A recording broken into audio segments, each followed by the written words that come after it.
Welcome to Season 2 of the I Am More Than podcast. I'm your host, Jordan Wessel, a former Miss Arizona USA professional model and founder of More Than Inc.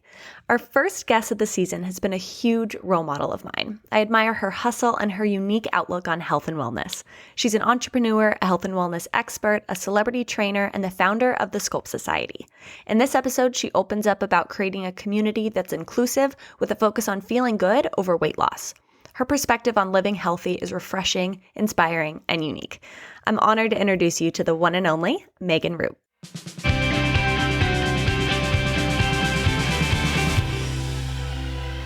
Megan has been generous enough to give our community 2 weeks free and 25% off a new member's first month on the Sculpt Society app. Use code MORETHAN25 for your discount. Now let's dive into the episode. Welcome to the I Am More Than podcast, Megan. You have been a dream guest, and I'm so excited that you're finally here. Well, I'm so excited to be here. Thank you so much for having me. Of course. And like I was saying right before we started recording, thank you for the Sculpt Society because you've been a saving grace during this pandemic. And it's the first workout that I've actually looked forward to doing because it's fun. And I think that you've cultivated a really awesome concept and just you keep your energy going. And I feel like it's been since March now. And every day I'm like, let's do this, Megan. Well, thank you. I really say this to everyone who messages me or comes up to me and talks to me about the Sculpt Society. I feel so grateful for the community that supports me. You know, I'm a small business owner. So every single member within the Sculpt Society app, I'm so eternally grateful for because you allow me to wake up every day and do what I love. So thank you. Well, I'm really excited to get to know your story and how you ended up where you are right now. So I first want to talk about how you got into the health and wellness space. It wasn't a clear path for me. I grew up dancing and, went to NYU's Tisch dance program, really had this vision of having a professional dance career. After I graduated, New York is expensive, really struggled to figure out how was I going to support myself and pay this insane rent while I was auditioning for dance work, which by the way, didn't pay any money, even if you got into into certain things. Health and wellness really came about because I was trying to make ends meet and saw that I could teach fitness classes, stay in shape, and make some extra cash as a side hustle while I was auditioning and dancing professionally. So I think it came in a stage where it was not something I ever envisioned myself doing long term. It was a way to make some extra cash, but it was interesting. I started teaching and quickly fell in love with it. It was like a fast love affair and really knew early on in my teaching that it was something I could do for the rest of my life. Again, it wasn't something I ever envisioned for myself, but I think anytime I've gone into something professionally or with school or whatever it wasn't an exact clear image. It was just leaning in constantly to the things that made me feel good and happy.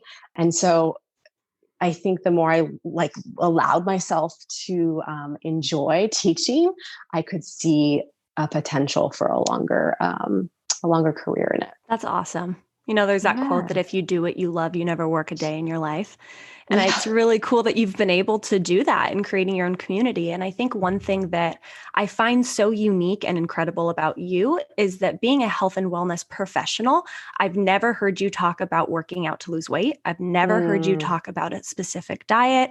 You utilize women of all shapes and sizes in your videos. And I think that there's an aspect to you that is really rare. And that's why you've created the community you have.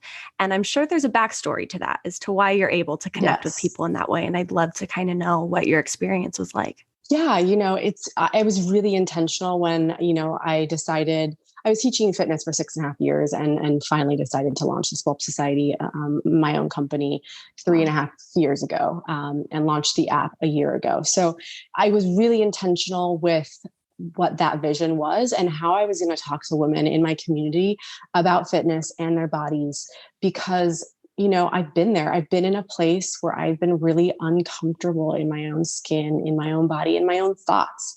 And, that was a really tough time for me in my early 20s.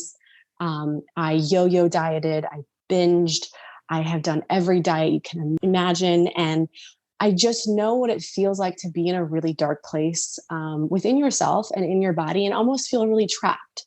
Yeah. And I was, an early 20-something-year-old in New York City. And, I was vulnerable to all of those diet culture messages and images and all of that I feel like women of any age have experienced on some level, Yeah. whether that be food or body image.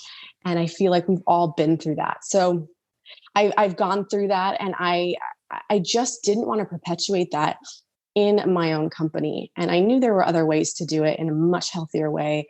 I had worked on myself for years, probably should have been in therapy for things, but I did a lot of deep diving into how I was talking to myself, my inner dialogue, and doing things that made me feel really good. The gym used to be a place where I would go, and I would literally torture myself and count every single calorie with each step on a treadmill that I was burning so that I could later eat X, Y, and Z, and Yeah. recording every ounce that I was putting into my body. And it just wasn't healthy. And it wasn't until I changed, again, that inner dialogue, really leaned into intuitive eating, striving to eat good food, and finding a way. For me, the missing puzzle, the link for me, was finding a way of moving my body that felt really empowering, instead of dreading going to the gym and being there and wasting hours of my life on something that didn't feel good. So for me, when I found dance-based fitness,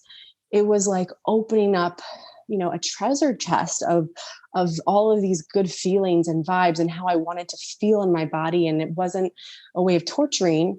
It was a way of moving that felt, again, I say that word so much, but I felt empowered, and I felt the difference in every aspect of my life. The more I felt confident moving that way, it started to translate into all areas of my life. So Wow. I relate to so much of what you're saying. And I think that so many people do, especially a lot of our audience is young women in their 20s. And yeah. I think that we can spend all day researching different diet fads that come up, different things that we can do to try and slim down before an event or slim down just to look a certain way on social media. And I think it's really empowering to see someone like you that's at the other side that did the work that can now look back and be like, that's not the only way that you have to stay in shape. That's not the only way you have to eat. And I'm curious, the steps that you took. I know you brought up therapy. I'm a huge advocate for therapy. What are some of the steps you kind of took to get yourself out of that place? I hit a rock bottom in my early 20s in New York. I just got to a point where I was so actually just sick of the constant thoughts and obsession about dieting and looking a certain way, and going on the next diet. I just was so sick of it, the amount of mental space that it was taking up in my life. And this was all while I was trying to dance professionally and make things work. And so I just got to a point where I'd had enough of myself, of those thoughts.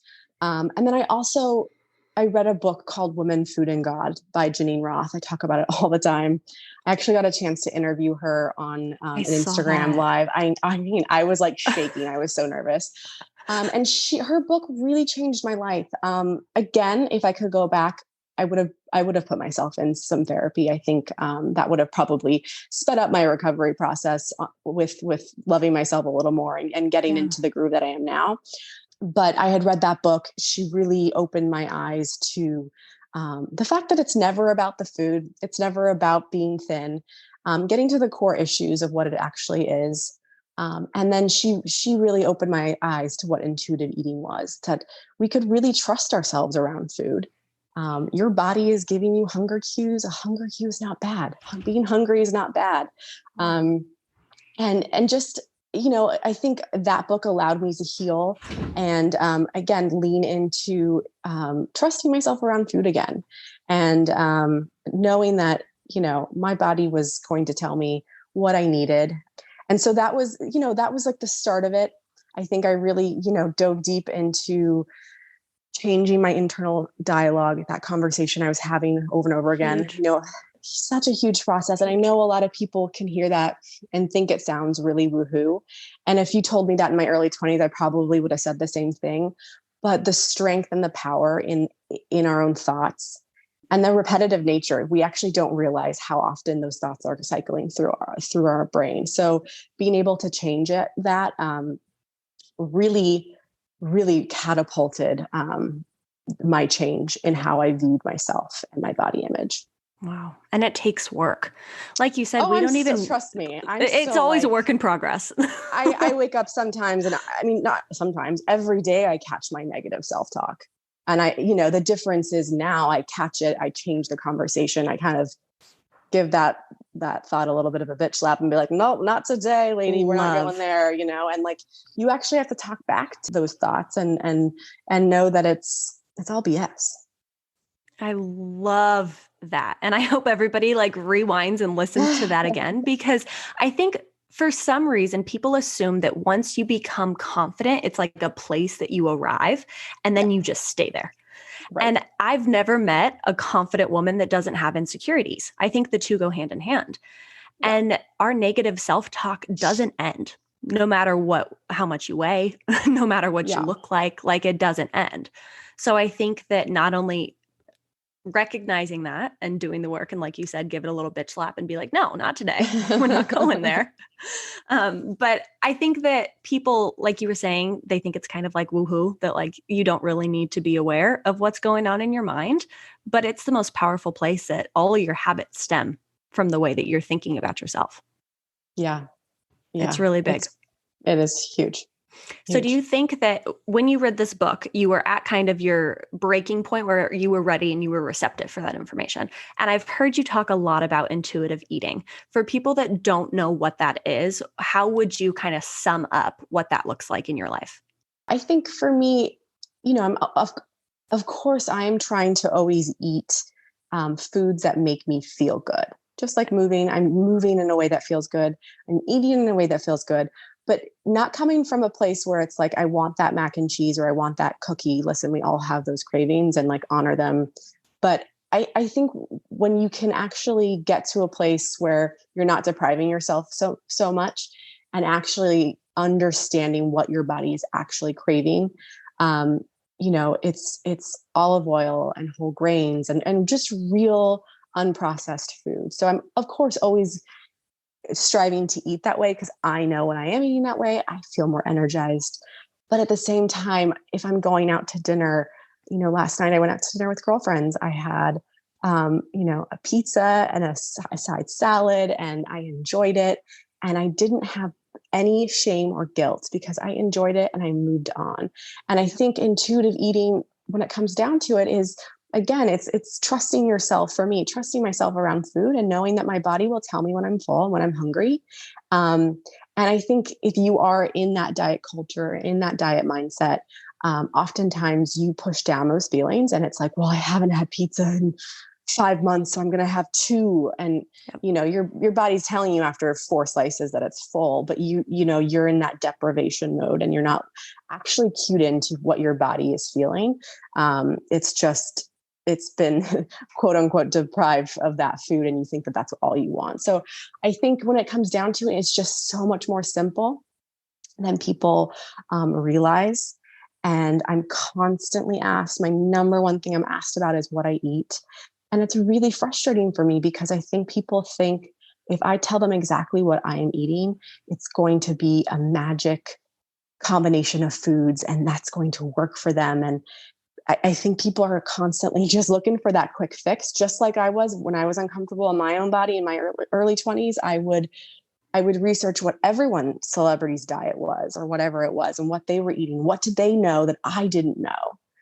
And if I could talk to my early 20-something self, it would just be to simplify it all. There is no magic diet. There is no magic trick. We need to figure out individually what works for our bodies, because what works for me is not going to work for someone else. And again, just listen and trust yourself around food because your body is going to tell you. I love that. So well said. And I'm sure it does get frustrating when people just see that you are a health and wellness professional and it's like, okay, tell me exactly what you do. And I understand it because I remember looking at other, when I, in my early 20s, looking at other dancers or fitness instructors and being like, well, I want their body, this like the goal of wanting to look like someone else. And again, kind of just realizing that you are your own unique body. I'm never going to be 5'10", and, 120 pounds. That's just not how I'm built. And the Yeah. more that I can love myself as I am structurally, 5'6.5" and athletic, um, you know, that's actually when I saw the most positive changes in my body, because I actually relaxed and released, and and I think, really being happy with who you are has a really big effect on how you not only feel but look. Oh, it absolutely does. Yeah. And what has your confidence journey been like since you've kind of discovered your own power, honestly, and transferring from being a dancer to then being a fitness instructor? What has that journey been like? And what are some things that you implement to continue being confident?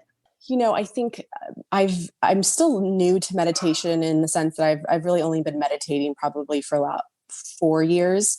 Okay. So I think meditation and just grounding my day in the morning with centering myself into what it is that I am here to do and my purpose, and getting out of my head by movement. Those are all things that really bring me confidence. I think finding my own voice in everything that I'm doing has brought me confidence. But um, I think it's little things, again, every day it's talking back to that voice, and doing more of the things that light us up. I'm always talking about that. I think it's implementing things in your day that really bring you joy and happiness. And that in turn makes you a more confident person. Definitely. Definitely. And I know you have a lot of really awesome meditation tools on the app. And it's something I'm trying to adapt into my I morning routine know because it does make it's such a tough. difference. And I hear a lot of people say, like, I can't meditate because I can't stop my thoughts. I don't Mm, know that anybody can fully shut off their thoughts completely. But I think that's a really great resource that you have. And I do think that carries a yes. lot of power. Yeah, and I think they're short. Yeah. There's some on there. There's a couple on there that are only like 5 minutes. I mean, listen, I have weeks, months where I'm not consistent in my meditation routine, and then other months where I'm super consistent. And you know, we all have seasons, and that's okay. But I know myself, and the more I can be consistent, I generally just have a better day. I totally get that. And something a little off topic, but it just popped into my mind because I remember you posting it right before you got married that people were asking you, is there a different diet that you did or different Yes, workouts or what did that look like? And I thought your response was so cool that people were thank asking, you. did you work out the day of your wedding? You're like, of course I did because it makes me feel good and Yeah. switching things. And I just remember seeing your wedding photos and being like, how cool that you've Oh. created this lifestyle for yourself that you didn't feel like you needed to punish yourself. And I think that when it comes to big events in a woman's life, I don't know that there's enough women that can shut off that discipline that it's like I have to Mm. follow this diet, I have to work out all this time, and then right after I can be done, then I can be Mhm. free. Mhm. Is that something that you think you would have been able to do in your 20s, or is that just all of the work in progress? No, I wouldn't have been. And that mindset was really intentional because of course part of me was like, well, it's my wedding day. I have to look the best I'm ever going to look. Yeah. And I actually again had that internal conversation, really saying to myself, no, I'm a healthy woman. I want to look like myself on my wedding day. I don't want to lose a bunch of weight and then feel like I'm constantly striving for this unattainable weight for the rest of my life. I hear women talk about that all the time. They look at their wedding photos because they had lost 20 pounds and like, how do I get back to that? And that's just, I think it's just so important as women to embrace their bodies. Um, and if I had lost weight before my wedding, like you said, I would have gained that back because it would have been sustainable. Mhm. And I didn't want that sort of shameful feeling of needing to get back to this quote unquote wedding weight or whatever it is for you. So again, I was very intentional going into my wedding, not to have that mindset, to continue to eat just how I was eating, and remind myself that I wanted to look like myself. My husband wanted me to look like myself, and again, that really made me feel more confident going into my wedding because Yeah. I wasn't deprived. I wasn't on this crazy diet. I wasn't over exercising. I felt energized. I did a 20-minute workout right before my wedding. It felt fun. I was stress free. And I can look back at my wedding photos and be like, yeah, there I am. That's That's me. me. That's so cool. So cool. And Thank you. I wasn't even planning on diving into that, but I remember seeing that and being like, wow, that's Yeah. everything. The amount of DMs I get where it's like, my wedding's in 6 weeks. How do What do I do? what do I do? And I'm like, take a deep breath, you know, let's start with small baby steps. Let's move 10 minutes a day. Like, we don't need to go on to some, fast diet. Yeah, it's really, and I think sometimes I feel like I'm just constantly repeating myself and sound like a broken record, but I'm noticing that more and more people just have not heard other people discuss things like this before. And it's just really important to me that I may sound like a broken record to some people, but that messaging doesn't stop, because we are just so inundated on a daily basis as women to look and feel a certain way. And I'm really sick of it. And I'm sick of hearing it from the fitness and wellness community.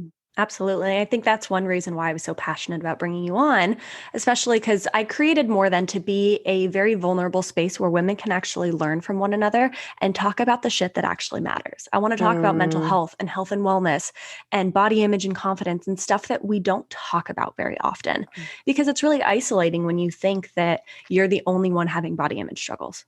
And it's like, girl, welcome to the party. We're all there. Oh my gosh. I felt so lonely in my early 20s. I felt so lonely because I also think binge eating wasn't really talked about when I was in my early 20s. It was like a new concept.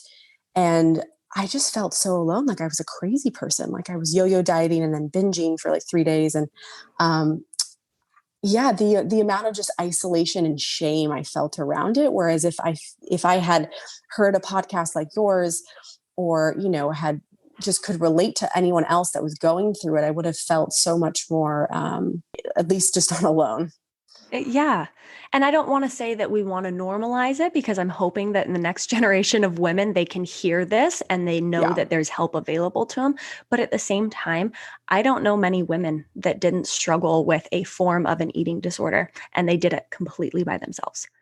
Yeah. And so it's really important to me to keep having these conversations. And I'm the same with you. I feel like I'm a broken record constantly talking about it, but I feel like the more you see people that you look up to talking about something like this, the more you can really know that you're not alone.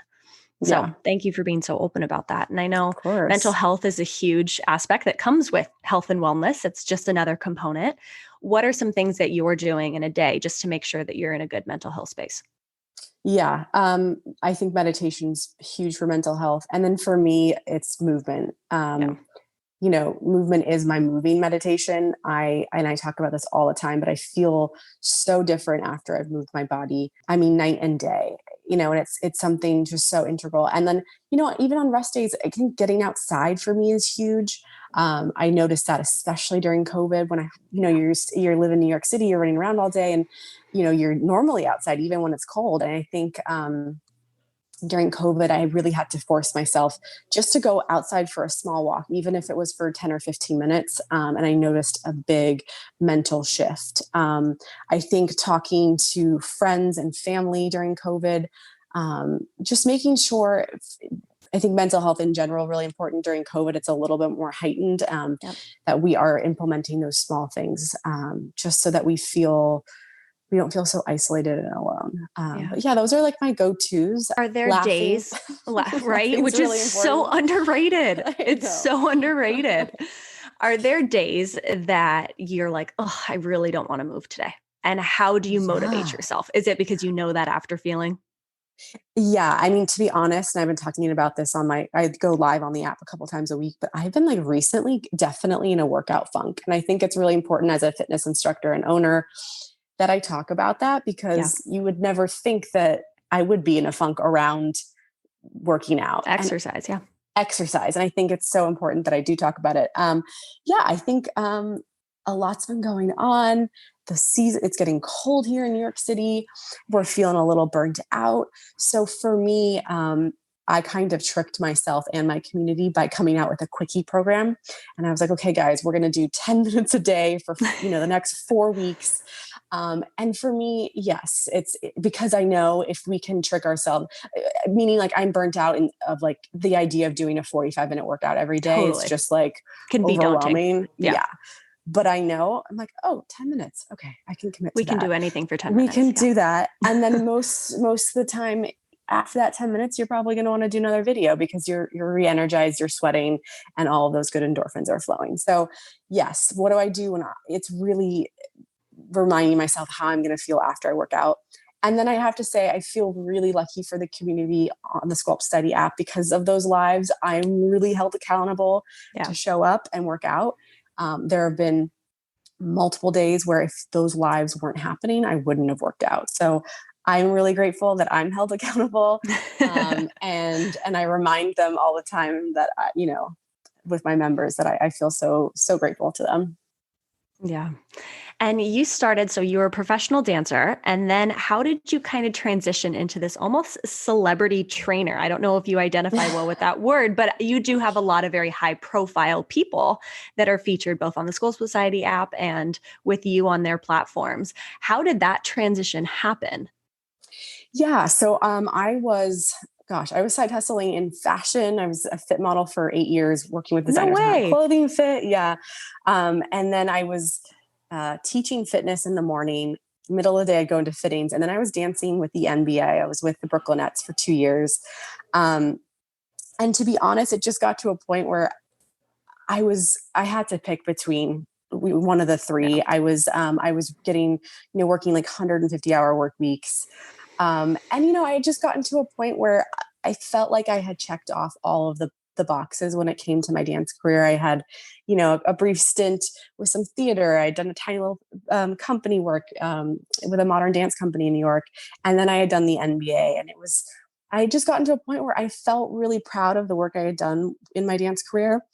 But like I had said before, the teaching fitness was really filling me up and really, it was like a new love story for me. I was getting to just connect with other women, be able to empower them and make them feel more confident in their bodies through teaching. So I taught at a local studio for 6.5 years. Wow. Decided to stop dancing and, make that big leap of faith and launch my own company. So that was, 3.5, almost 4 years ago at the Sculpt Society. And then I launched the app a year ago. So, it took me a while, and that definitely, I think some people maybe don't know my backstory and kind of think it happened overnight, but this is, been 10 years in making. So it's been a really long time, but I feel, I started out in New York City teaching the Sculpt Society at 2 brick and mortars that were really incubators studios. So it was at this really exciting time in New York City where for the first time there were different studios that were allowing teachers with their own businesses, their own methods to teach their classes within their studios. So I was really fortunate where I didn't have to think about spending money on a brick and mortar and studio space, and start my community and start teaching the Sculpt Society and growing it. And it was a grassroots effort. I started with, maybe 2 people in the class if I was lucky. Wow. And I just hustled my tush off. I was really confident in the program that I had created. I really was. I knew I just needed bodies in the room to experience it. And so I was patient, but I also hustled. I really got people in there. And I also knew that if I could just have people in the room experiencing the class, that they would tell their friends, and word of mouth would be so powerful. So I would say it probably took me about 6 to 9 months to get a full room going. Wow. And it started to happen, and I just could feel the energy and I could feel the momentum behind it. And then I would say there was a lot of outreach. I knew Instagram was really a powerful tool for me. I'm a millennial, so that was definitely something I knew my business needed to have, a strong Instagram presence. So, I would DM people in New York. I'd be like, hey, you don't know me? Come take my class for free. Or, I would do privates for free. But I would say most of my bigger clients that I got were all through word of mouth. So a friend would come take the class, and then they would introduce me to a celebrity that they knew and that they were close with, that thought, that was looking for a trainer or someone. So what an honor. Word of mouth is Yeah, such an word of honor. mouth is very strong. But yeah, I also, would DM models and be like, hey, same thing. Like, you don't I know me, love but come it. take my class. You're in New York City, and you had all of those people at your fingertips. It was just getting them in the room, really. So yeah, I would I say a love mix that. of social and word of mouth. Yeah. I love that. And I also think you touched on something so interesting that some people can look at you and the Sculpt Society now and be like, overnight success. And I Yes. love hearing the details of the journey and that you really Mm, did have to hustle. And I think that New York kind of gives you a different level of hustle and kind of gives you a pair of balls to just reach out to people and be like, hey, you don't know me, but totally. would really love for you to get to know me. And I Yeah. think that, that's powerful. And you have Yeah. people keep coming back. And now your community has grown substantially. And we were talking a little bit before this just about how you kind of launched your app at the perfect time. And it's been really cool watching how your business is changing, but was already on track for kind of what's happening in this pandemic. So I'm sure that was Yeah. a real big sigh of relief that you can continue growing. Yes. The next leap of faith for me, obviously, I was seeing the digital world of fitness grow. And, this was pre-COVID. Peloton was out, and I just saw that there was a movement for people, outside of these big bubbles like New York City and LA and London, that wanted to take the Sculpt Society, that were visiting New York, and then they would go back to Ohio or wherever they were coming from, and would constantly say to me, oh, I wish I could have a Sculpt Society class where I am in my hometown. And it was a big leap of faith. It was not cheap. It was a big upfront cost to create an app, to create an online platform. But again, it was like that faith that I had even before I launched the Sculpt Society, that I knew I had the class, the in real life class. I knew I had an amazing class. I just needed people to experience it. And that's how I felt from a digital standpoint. I knew I could create an online community and an online class that was different from any other offering. And I just needed people to try it. So we launched November 2019. So literally a year Wow. ago. It was doing really well. I was really excited. My community really showed up for me and supported me. Um, and I was still in my infancy of the development of the app when COVID hit. So Wow. it's I'm sure that it's was been scary. yeah, it's been wild. It's been really wild. But felt so grateful to have already established this online platform. I had so much content already on the app. And then what was so interesting is literally 2 weeks before COVID hit, I was already talking with my developers on implementing the live aspect of the Wow. app. So I was Wow. wanting to implement it, and literally was able to have my first live class the first day of shutdown. So it was That it was timing is spot crazy. on. Crazy. So I literally canceled my Sunday class March 13th in New York City in Soho and said, hey guys, I'm going live on the app. Same time, but just from my New York City apartment. So join me there. And you've been rocking in the apartment ever since. Oh my gosh. Well, and it's so funny because, pre-COVID, I had spent all of this money really creating, I'd fly to LA, film in a fancy LA studio with beautiful lighting and cameras and all of it, and had to really shift and pivot that to, at home. But it is interesting because my members, the feedback is that they so much prefer the apartment filming than they do the studio professional filming. Oh, So cool. Isn't it funny when you put so much time as an entrepreneur trying to create something that is perfect and state of the art, and then you do it a way that you weren't planning on it and people like it 10 times more? so much more. They're like, it's so Like, much more oh, relatable. You're in your tiny New York City apartment. I can do it too. And I'm like, yeah, you're right. Like I'm right? at home too. That's amazing. Um, Well, you've cultivated something pretty powerful and incredible. And for anybody that's listening that has yet to try the Sculpt thank Society, we highly encourage you to. It's so you. much fun.